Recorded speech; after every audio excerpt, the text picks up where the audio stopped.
एक गेले 4-5 दिवस वेगवेगळ्या लोकांकडनं म्हणजे खरं तर विषय काय, मी मांडलं काय आणि त्याच्यावरच्या प्रतिक्रिया काय, तर जेवढे लोक आहेत ज्यांनी आत्ताच्या घटकेला माझ्या विरुद्ध हे नाटक करा, त्यांच्या अडचणीत वाढ, त्यांनी अमुक केलं तमुक केलं, त्यांनी खोट्या पद्धतीने CDR त्यांच्याकडे आला कुठून, त्या काय रॉच्या एजंट आहेत का, त्या स्वतःला काय समजतात वगैरे वगैरे वगैरे हे मी ऐकत आले. दुर्दैवाने 31 तारखेपासून ते काल रात्रीपर्यंत मी मुंबईत नव्हते, म्हणून ह्यांच्या इतक्या प्रेस कॉन्फरन्सेस मी घेऊ शकले नाही, कारण मी चंदीगडपासनं जवळजवळ 120 किलोमीटर लांब होते. तिथे कुठलंही मराठी मीडिया नव्हतं, मला बोलायला किंवा इव्हन प्रतिक्रिया द्यायला त्रास होता.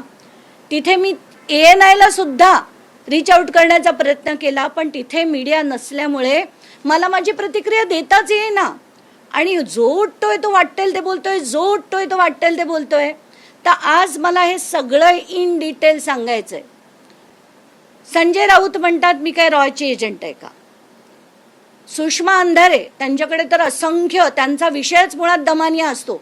दमानियानी अमुक, दमानियानी तमुक, दमानिया सिलेक्टिव्ह, दमानियांना भाजपच सगळी माहिती देतं, त्यांना कुठून माहिती येते माहीत नाही, त्यांनी ती चेक केली की नाही, त्यांनी अमुकच केलं की नाही, इनकमिंग आउटगोईंग फलाना फलाना फलाना कुठून त्यांच्याकडे आलं. अहो सुषमाताई, साधी आता मी क्लॉड नावाचं ॲप आहे, त्याच्यात अनेक गोष्टी आपल्याला मिळू शकतात. पण मला ना आज तुम्हाला अगदी सुरुवातीपासून सगळं सांगायचं. 31 मार्चला मी इकडनं चंदीगडला सकाळी 6च्या फ्लाईटने गेले. 1 तारखेला दुपारी 12च्या आसपास मला एका व्यक्तीचा मेसेज आला की मी अमुक अमुक आहे, माझ्याकडे अशोक खरातांची काही माहिती आहे, मला ती तुम्हाला द्यायची आहे. मी म्हटलं हां बोला. तर म्हणे नाही मी कॉल करू का. तर म्हटलं कॉल करा. म्हणून त्यांनी मला कॉल केला. आता खरातांची माहिती देत आहेत म्हणून मी त्यांचा कॉल ॲक्सेप्ट केला. ॲक्सेप्ट केल्यानंतर त्यांनी मला सांगितलं की मी तुमची नेहमी बघतो, तुमची बोलणी बघतो, तुमचे प्रेस कॉन्फरन्सेस बघतो, आणि मला असं वाटतं की माझ्याकडे अशोक खरातांचा CDR आहे, तो मला तुम्हाला द्यायचा आहे. प्रश्न विचारला मी की तुम्ही कोण. तर म्हणे मी प्रायव्हेट डिटेक्टिव्ह आहे. आणि त्यांनी मला त्याचं नाव सांगितलं, त्याच्या कंपनीचं नाव सांगितलं, आणि मी दुसऱ्या नंबरवरनं तुम्हाला तो सगळा डिटेल पाठवतो हेही सांगितलं. दुसऱ्या नंबरवरनं जवळजवळ पाऊण तासानंतर, म्हणजे जवळजवळ 12:49 मला एक एक्सेल शीट आलं आणि त्याच्यात खूप वर्टिकल्स होते. बरं, मग मी विचार केला की आपण आता रात्री बघू, कारण आम्ही सगळे मित्रमंडळी फिरत होतो तिथे. आणि रात्री जेव्हा मला वेळ मिळाला तेव्हा मी ते सगळं बघितलं. पहिलं चेक काय केलं तर त्याच्या कंपनीचं नाव जे सांगितलं होतं त्याच्या वेबसाईटवर गेले. त्या वेबसाईटवर खाली कसं असतं की व्हॉट्सॲप किंवा तुम्हाला संपर्क करायचा असेल तर व्हॉट्सॲप किंवा कॉल. तर मी त्या व्हॉट्सॲपवर क्लिक केलं. ते क्लिक केल्यानंतर त्याच माझ्या व्हॉट्सॲप मेसेजवर गेलं ज्याच्यातनं त्यांनी मला ते एक्सेल शीट पाठवलं होतं. हे बघितल्यानंतर पहिली खात्री पटली की हा माणूस खोटा नाही आहे. जे तो म्हणाला अमुक अमुक आहे ती सगळी माहिती खरी होती. आता हे जे माझ्याकडे आलेलं एक्सेल शीट होतं ते खरं आहे कशावरनं, म्हणून मी ते क्लॉडवर टाकलं. आता त्याच्यातलं तुम्हालाच क्लॉडवरनं, क्लॉड नावाचं एक सॉफ्टवेअर आहे जे AI सॉफ्टवेअर आहे, त्याच्यावरनं आलेलं जी माहिती आहे ती मी तुम्हाला वाचून दाखवते. वाचून दाखवण्यापेक्षा ऐकवते. This is a CDR, Call Detail Record Report for phone number 982-230-0383. Based on my analysis, here's my assessment of its genuineness. Signs it appears to be a genuine CDR. The report contains all the hallmarks of a legitimate CDR obtained from a telecom operator. It has complete call metadata, dates, times, durations, call types, tower, cell IDs with physical addresses and आता याच्यावरनं आणि याच्यात त्याचं पूर्ण analysis होतं की हे genuine कशावर नाही.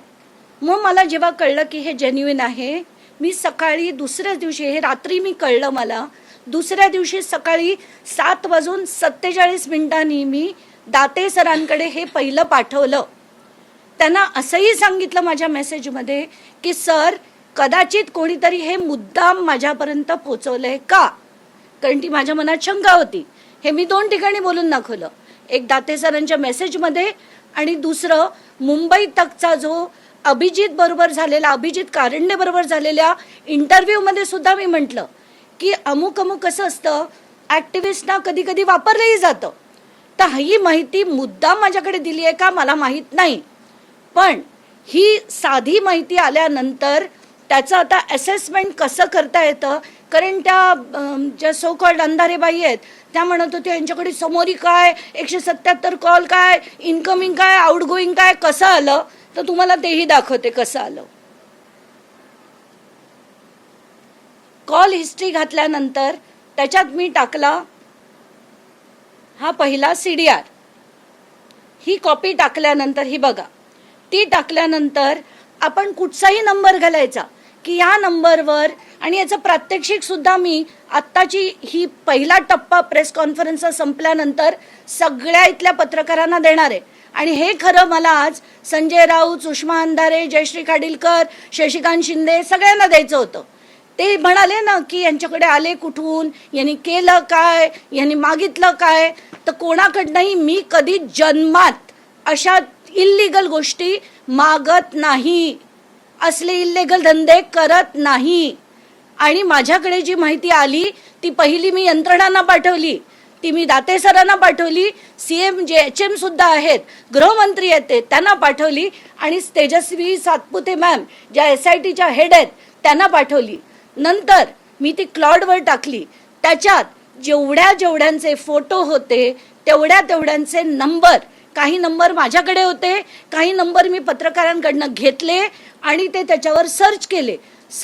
करताना प्रॉम्प्ट नावाची गोष्ट घालायची असते AI वर. हे ज्यांना टेक्नॉलॉजी येते ते हे सांगू शकतील.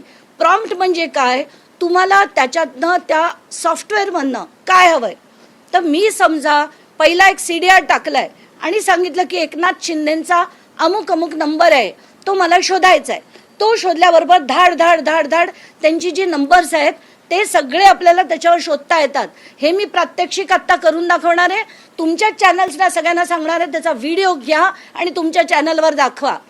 सगळी जेवढ्यांचे फोटो होते त्या सगळ्यांचे नंबर मी शोधले. एवढंच नाही तर मला माहिती होतं सगळ्यांवरचे माझ्यावर आरोप होतील, म्हणून सुरुवातीपासून कोणाचे शोध घेतले आणि त्याचं CDRचं जो रेकॉर्डिंग आहे ते सुद्धा मी चॅनलला देते. देवेंद्र फडणवीस एकही कॉल नाही, उदय सामंत एकही कॉल नाही, भागवत कराड, पंकजा मुंडे, धनंजय मुंडे सरप्राइझिंगली एकही कॉल नाही, अब्दुल सत्तार नाही, रामदास कदम नाही, योगेश कदम नाही, राधाकृष्ण विखे पाटील नाही, सुषमा अंधारे नाही, संजय राऊत नाही, बच्चू कडू नाही, राम कदम नाही, प्रसाद लाड नाही, चित्रा वाघ नाही, मोहित कंबोज नाही, प्रवीण दरेकर नाही, गिरीश महाजन नाही. हे सगळ्यांचे नंबर ज्यांचे शोधले, जे मिळाले नाहीत त्याला क्रॉस केलं आणि ज्यांचे मिळाले तेवढं मी माझ्या ऑडिओमध्ये बोलले. लगेच आपले उठून यायचं की याच्यात तो भाजपचं एकही नाही आहे, याच्यात अमुक पक्षाचं एकही नाही, जो उठतो तो पक्ष वाटेल ते बोलतो. नॉनसेन्स. आम्ही लढतो विषयांवर, फालतूचं राजकारण करत नाही आम्ही तुमच्यासारखं. मग काल बोलताना मी सिलेक्टिव्ह, तर मग मिलिंद नार्वेकरांचा नंबर आला, 8 कॉल आले, मागितले तुम्ही, मागणी केलीत त्यांच्या चौकशीची. काय बोलता तुम्ही अंधारेबाई. आणि जेव्हा बघावा तुमचा विषय काय, लढायचे कोणाविरुद्ध, खरातांविरुद्ध. मी नुसतं माझ्याकडे आलेली माहिती दिली तर लगेच वरखाली व्हायला लागल्या. दमनियाबाई अमुक, दमनियाबाई तमुक, दमनियाबाई तुम्ही हे नाही केलं, दमनियाबाई तुम्ही ते नाही केलं. खड्ड्यात जाऊ दे तुमचे सगळे विचार, तुमच्या खिशात ठेवा. आणि आता मला काही महत्वाची माहिती द्यायची आहे ती देऊ द्या, कारण ते खरात प्रकरणात सगळ्यात महत्वाची माहिती आहे. त्याच्याकडे 1 मिनिटात मी येते. ही ती महत्वाची माहिती आहे, ती मी 2 मिनिटात तुम्हाला देते. आत्ताच्या घटकेला मी जेव्हा शोधलं तेव्हा रुपाली चाकणकरांचे एवढे फोन कॉल्स आहेत, एवढे काय करायचं मी आणायची नाही माहिती. ही बघा एवढे फोन कॉल्स हे रुपाली चाकणकरांचे आहेत, एवढे सुनील तटकरेंचे सगळे डिटेल त्याच्यात समरीच अशी येते. अंधारेबाई ऐका, याच्यात ही समरी येते ना, ती टोटल कॉल एवढे, इन्कमिंग एवढे, घेतलेले लॉंगेस्ट कॉल किती, ही सगळी माहिती डेट रेंज कधीपासून कधीपर्यंत आहे. कारण माझ्याकडे जे डिटेल्स आले होते ते 1 एप्रिल 2025 ते 17 मार्च 2026 होते. त्याच्यातले हे एवढे कॉल आहेत. शिवसेनेचे शिंदे यांचे 17 कॉल आले. आता त्याच्यानंतर मला संजय शिरसाटांचे मिळाले, मिलिंद नार्वेकरांचे मिळाले. माझा ना महाराष्ट्र मीडियाचा एक व्हॉट्सॲप ग्रुप आहे, त्याच्यावर मी ताबडतोब संजय शिरसाटांचे ज्या दिवशी ऑडिओ केला 3 तारखेला त्या संध्याकाळी मिळाले. त्या मिनिटाला मी त्या ग्रुपवर टाकलेली ती माहिती. संजय शिरसाट, मिलिंद नार्वेकर दोन्ही त्या दिवशी मिळाले. त्यानंतर काल मी एअरपोर्टला बसले होते परत मुंबईकडे येताना, तेव्हा मी सहज म्हणून प्रभाकर काळे जे एकनाथ शिंदेचे PA आहेत, त्यांचे काही 6 नंबर्स आहेत, त्याच्यापैकी 2 नंबरवरनं म्हणजे एका नंबरवरनं 11 कॉल आणि दुसऱ्या नंबरवरनं 1 कॉल, म्हणजे शिंदेच्या 17 व्यतिरिक्त आणि त्या दीपक लोंढे जो केसरकरांचा माणूस आहे त्याचे 189 कॉल व्यतिरिक्त प्रभाकर काळेंच्या फोनवरनं सुद्धा 12 कॉल खरातांना आले आणि गेलेत. त्याच्यापैकी फक्त 2 खरातांनी त्यांना केले होते. बाकीचे सगळे कॉल प्रभाकर काळेंनी, आता ते कोणी केले, काळेंनी केले का शिंदेनी केले का फलाण्यानी केले, मला घेणं देणं नाही. माझा राग या गोष्टीवर आहे की हे सगळे राजकारणी अशा भोंदू लोकांना प्रोटेक्ट करतात आणि ते बंद करण्यासाठी या सगळ्यांना सुद्धा शिक्षा झाली पाहिजे किंवा त्यांचं स्टेटमेंट घेतलं पाहिजे की तुम्ही 17 कॉल त्यांना का केले. रुपाली चाकणकरांनी 177 कॉल त्यांना का केले, सुनील तटकरेंनी, चंद्रकांत पाटलांनी, आशिष शेलारनी सगळ्यांनी कॉल का केले. आणि पुन्हा त्या कॉन्स्पिरसी थिअरी बाई ज्या आहेत ना, अंधारेबाई, त्या म्हणतात की त्यांनी अँटी CM लॉबी विरुद्धच केलं. अँटी CM लॉबी, तुम्हाला मी अख्खी लिस्ट देते CM लॉबीची, त्याच्यात एकही कॉल नाही. त्याला मी काय करू, उपटू, नवीन घालू त्याच्यात? तुम्हाला पाठवते मी CDR, शोधा तुम्ही कोणाचे कॉल आहेत ते. फालतू काहीतरी बोलायचं. हा चंद्रकांत पाटील आणि हा आशिष शेलार यांचे सगळ्यांचे कॉल आहेत. आता महत्वाच्या विषयाकडे येऊया, आणि हा अतिशय अतिशय गंभीर विषय. समता नावाचं एक पतसंस्था आहे. त्या पतसंस्थेत म्हणजे पैसे घातले किंवा काढले किंवा डिपॉझिट झाले की एक प्रकारचा SMS येतो.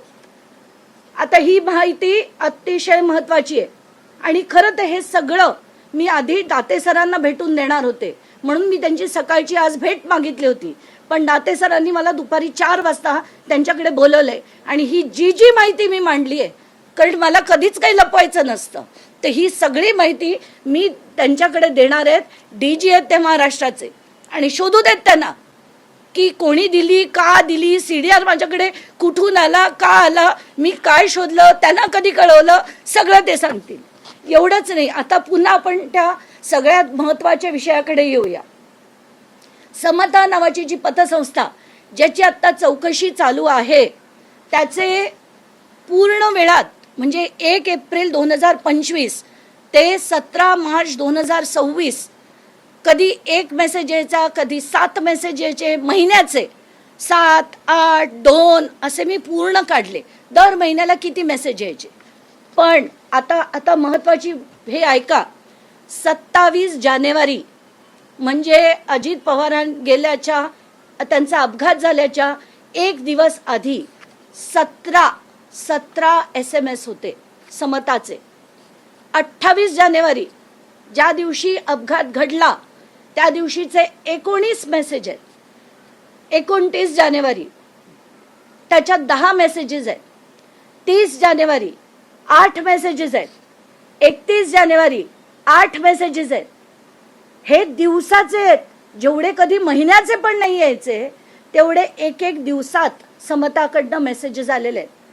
म्हणजे याच्यात काय झालं हे SIT कडे मी देऊन याची पूर्ण चौकशी व्हावी, ही मागणी मी करणार आहे, कारण ह्याच्यात कोणी हे सगळे व्यवहार केले, पैशाची फेरवाफेरव झाली का, या सगळ्या गोष्टी आता बाहेर आल्या पाहिजेत. आणि ही त्याची लिस्ट आहे ज्याची PDF बनवून मी आत्ता मीडियाच्या ग्रुपवर टाकणार आहे. नाही, त्याच्यात कसं असतं, आपण HDFC बँकेतनं अमुक केलं की आपल्याला HDFC बँककडनं मेसेज येतो, कधी OTP येतो, कधी मेसेज येतो. तसंच या समता पतसंस्थेकडनं इतक्या वेळा मेसेजेस आलेले आहेत. म्हणजे 27ला 17, 28ला 19, 29ला 10, 30ला 8 आणि 31ला 8. हे कधीही इतके मेसेजेस यायचे नाहीत, महिन्याभरात सुद्धा यायचे नाहीत जेवढे या एक एक दिवशी आलेत. हे बघा, त्याची मी समरी बनवली आहे. खरातला आलेले आहेत, त्यांच्या नंबरवर समताकडनं आलेले आहेत. म्हणजे त्याच्यात पैसे डिपॉझिट झालेत का, काढले गेलेत का, फिरवले गेलेत, हे आता यंत्रणेंनी शोधायचंय. पण ही महत्वाची माहिती माझ्याकडे आली आहे जी मी आता यंत्रणेंना देणार आहे. या व्यतिरिक्त मला कुठे कालच एक विषय आला होता माध्यमांकडे, त्याची ऐकिवात माहिती मला 5-6 दिवसापूर्वी कळली होती की एक स्वीट बुक असायचा जो त्यांच्या CA कडनं बुक असायचा. ही सगळी माहिती आली आहे, पण जोपर्यंत हातात कागद नाही तोपर्यंत मी बोलत नाही, म्हणून मी बोलले नाही. हे सगळे जे होते माझ्या हातात कागद होते, म्हणून मी तिथून 2 का 3 मिनिटाचा तो ऑडिओ बनवून पाठवला, कारण तिथे कुठली महाराष्ट्राची मीडिया नव्हती. तर याच्या पुढे बोलताना सगळ्यांनी भान ठेवा. माध्यमांनी सुद्धा, प्रत्येक माध्यमाचं मी बघते, वाटेल ती बातमी चालवली. त्यांच्या अडचणीत वाढ. कुठल्या अडचणीत वाढ, कशाची वाढ, काय केलं मी मागितला, CDR मागितला, कोणाकडनं बळकावून घेतला, कशाची वाढ. आणि मला जी माहिती मिळाली, पहिली तात्काळ मी यंत्रणांना दिली, मग त्याचा पूर्ण आधी ऑथेंटिसिटी चेक केली, यंत्रणांना दिली. यंत्रणांना दिल्यानंतर त्याचा पूर्ण अभ्यास करून सगळ्या गोष्टी जनतेच्या दरबारात मांडल्या. कारण अशा, एकच मिनिट,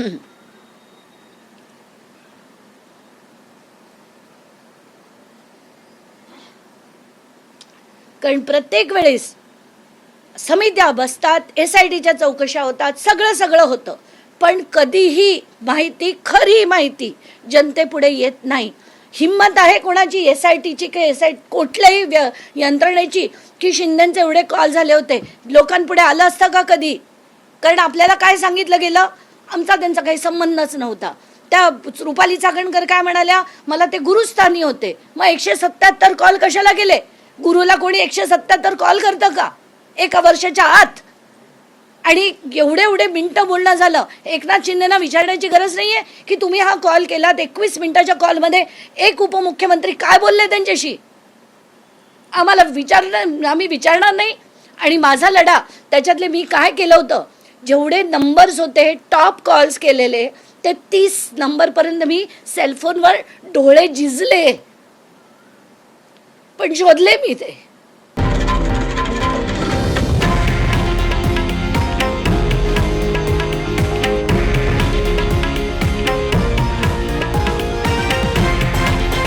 हे आहे देशातील नंबर 1 न्यूज नेटवर्क आणि आपण पाहत आहात TV9 मराठी, एकमेव.